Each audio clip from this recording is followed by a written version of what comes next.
Hey everybody, welcome to Obscurities and Miniatures, and I'm happy to bring another weekly painting progress just because it catalogs my own battle against the never-ending gray hordes that I keep building and continue to have to make sure get painted. So let's start off with a few things that I forgot to film last week.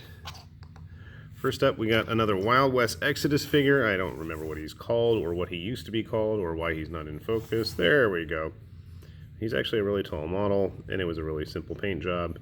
And if you've noticed a reoccurring theme on this channel, I really do enjoy painting savage, wild, barbarian, caveman types. So our wolf friend here is quite the obvious choice. He was from the original Kickstarter. I don't have the new version where he comes with a bunch of wolves and werewolves for Wild West Exodus in the new War Cradle posse. I might grab one just for the heck of it, but for the time being, he is wolfless, where he'll just have a bunch of Reaper Bones wolves to hang out with next time we play Paleo Diet or something. Anyway, next up, continuing on our savage barbarian caveman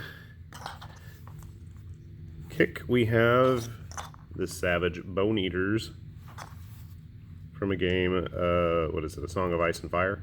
The Game of Thrones game. So here's the basic sculpt, and I did a terrible job on that face mask thing he's got. The artwork doesn't exactly match up with the model 100%. We just did a real quick paint job there. I like how this guy turned out.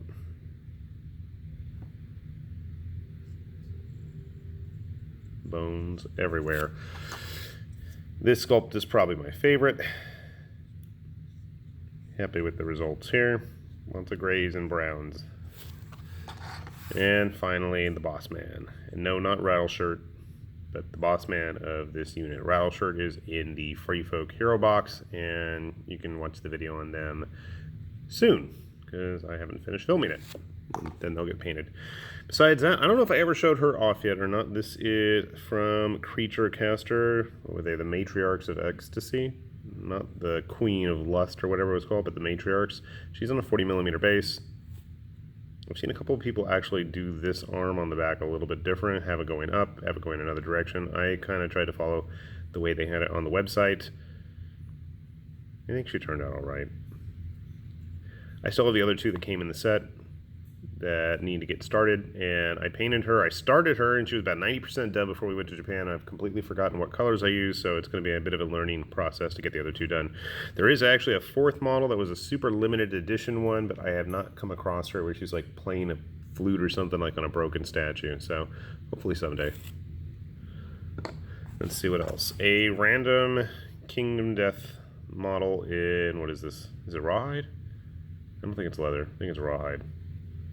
I started her ages ago and finally got around to wrapping her up enough so that she can hang out with the rest of my Kingdom Death crew. Speaking of Kingdom Death, as far as I know, I've not seen a single painted version. I started her a long time ago. This is the Bullet Dancer. I didn't do the greatest paint job on her, but she's painted, which is more than I could say for a lot of the other models I have. And I'm kind of wishing now that I had gone with the colors from the one JoJo's character. There's a one, okay, I'm rambling. Anyway, there's a JoJo no Kimi no Boken character that has a similar look to her, and I kind of wish I had used that. And continuing on the Kingdom Death, we have the male Kingdom Death High Preacher, and I'm pretty happy with how he turned out. There's a lot going on in the base and the model, and it just, overall, the composition of the figure, I really am happy with. And I did a decent job, I think. He looks cool. I really do wish we'd see some game rules or some kind of a spin-off Death High game. I like the bag of gold by his feet there. And while we're at it, since we have the male one, we might as well have the female one as well. And she does have little studs there on her top. It's not just me chipping the paint off. You can't really see it in the video, but there are actually highlights in her hair to kind of differentiate it. It's a little bit of gray there, but whatever. She came out okay. I kind of want to retouch up some of the reds there. Sadly, the glasses that she's wearing, the casting job was not that great upon closer inspection after actually working with the model, as I really get everything out of focus here. I guess you can't really see it that good. Or can you? Dude, come on. Apologies. I guess that's as good as I'm going to get for now. Anyway, it wasn't cast that well on the face itself, which was a separate piece, so we just had to roll with that. All right, what else? Something else left over that I never got around to showing off were, what do they call, Yulthari's Guardians, I believe, from Warhammer Underworlds. This is the Silvana team. And I came the most with his flowers growing off his back. There we go. I painted it mostly just with washes and messing around. It's not the greatest, but gets the job done. Axeman, Swordman, Bowman. I know they all have names. I do like the arrow porters they got. And Magic Man.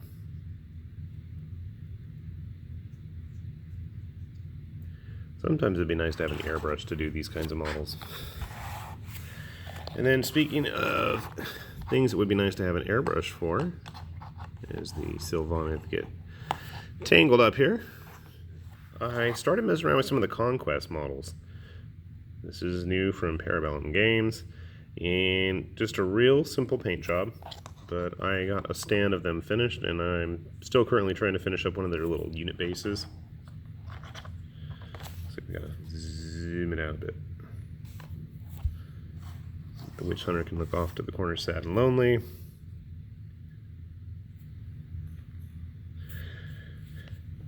So originally when I was building these guys, I was thinking to myself, there's not a whole lot of variance between the parts, but there's about 3 or 4 of each body part. So I can't remember, there's, you know what, 3 different pairs of legs, 3 or 4 chests. The arms, there's 2 or 3 positions, and then there's a couple of different head sculpts.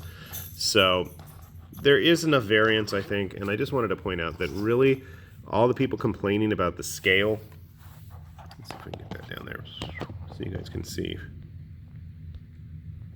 I mean, they're big, but they're not that big. They kind of, they don't look completely out of place with a lot of other modern tabletop stuff. And it's not like, you know, well, the Kingdom Death stuff's still bigger than them, so. For all the complainers about, I'm not going to pick it up because the scale's so out of whack with everything else. Unless you're using like Lord of the Rings stuff, or you know, old historicals, or 30-year-old rogue trader sculpts, I guess at that point you might have an issue. But even grabbing like here, Mantic stuff always tends to be kind of small. But even on base here, you can see they're not too out of whack. They're not too big. I get tired of all the people complaining online that you can't use these for anything. There's no purpose. There's no sense in buying into a new game other than the fact that, you know, they do have interesting sculpts. They're not that big. They're not that grossly, overtly large. Except maybe the cavalry. We'll get to the cavalry another day. So anyway, these are the men-at-arms. But then more interesting than those guys are these guys. The Spire, the clone, vat-grown Spearmen dudes. So these were a bit of an experiment for me as I try to get him into focus here. I tried doing them up with contrast paints, and it just didn't make me happy. So then I went back and played around with some good old-fashioned highlighting and stuff. But I did get a whole unit of them. Keeping in mind that a unit consists of 4 whole models, and then you need to build up a regiment for each of those units. So, I mean, these guys are a little bit bigger than the humans, but I would expect them to be, because they're not human in the first place. I personally am looking forward to their archers and some of the more heroic character models, but we'll get to those eventually as they release. Put them over here. And then, this is going to be a fun one to try to film.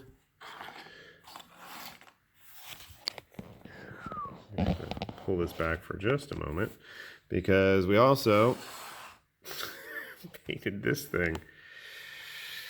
This is the Dracone model from Creature Caster, and as you can see, it is absolutely massive. It's probably one of the biggest models I've painted in quite some time, and he is just really, really, really big. Sadly, the shading I tried to do on his lower half did not come out well at all. I'm quite disappointed about that, but it looks all right in the end. He's just so stinking big. Just to give you guys a better look there at what we're looking at. Yeah. So I'm quite happy with how he turned out. Overall, it's a nice model. And it had little ports on each of the parts where you could actually drill in and put a support rod in there, which was nice to pin it. So quite happy with how he turned out. And then finally, we're still not done, even though there's a giant pile of things there. Last up, we've got the Cypher Lords. I already went ahead and got them all painted. I don't remember what all of their various names are. Now, originally I tried painting these guys up in contrast paints, and I was quite unhappy with the results. They had very weird colored skin.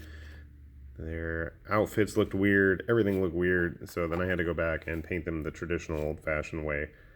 And I guess the results are all right. They're not the greatest looking paint job, but they're finished, and I can actually go ahead and use them to get started playing Warcry. I was going to say Warframe, but that's not right, and I haven't played Warframe in some time.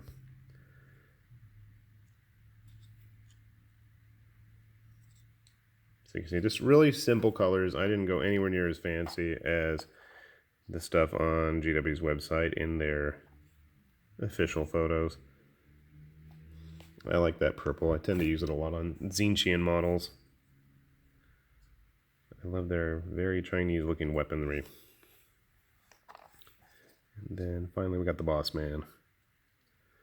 And as I mentioned, you can see his third arm tucked away in there with another poison glob.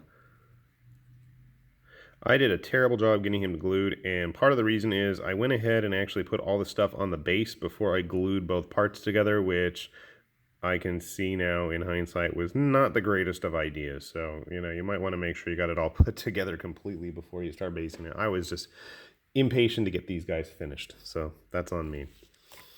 But I'm happy they're done. So I've already started the Untamed Beasts, and the Iron Golems have gotten put together, but I'm really waiting for the Corvus Cabal. The